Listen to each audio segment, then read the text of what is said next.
So obviously, we all know Brexit is underway. Whether it's happening or not is completely out of our hands. But we have over 4,000 EU citizens living on the Isle of Man, and what their status is going to be after Brexit, it's been stated quite publicly that they're going to be secure and they're going to be safe to stay, and that's absolutely great news.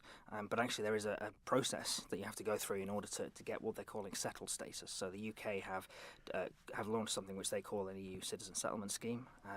Which is going to be designed for people to apply, nice, simple, straightforward process. The Isle of Man and the Channel Islands are essentially copying that scheme, which is, again, great news. The only slight hiccup is the UK opened their scheme already for key workers in the NHS, for example, whereas our scheme has gone very quiet. And I think if we're going to be providing certainty to residents on the island who may need to use this scheme, is there any possibility of getting our version, open now, especially for key workers, especially in services like the NHS, where we are quite reliant on these people who we really want them to stay, and we want to give them the confidence that it doesn't matter whatever happens across the water, that they're going to be safe here and they're going to be able to stay. Is there evidence that some have left because of the uncertainty? There has been, from the UK perspective at least, they've shown a massive slowdown in the UK about applications for jobs from EU citizens.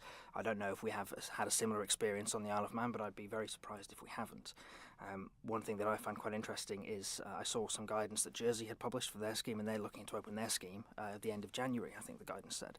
And so it does seem to be possible that actually let's try and get these things up and running so people can register, and then at least they know themselves. It doesn't matter what happens with Brexit in the UK, at least them personally, they can be secure and confident in the knowledge that they're not going to be deported from the Isle of Man when it all happens. And I think the public commitments have already been made that that's not going to happen, that everyone is going to be safe, and that's fantastic. So the next step now is to actually get the administrative processes in place to make sure people can actually tick whatever relevant box they need to tick to make sure that everyone is secure. It's essential as well when we've got almost full employment as well.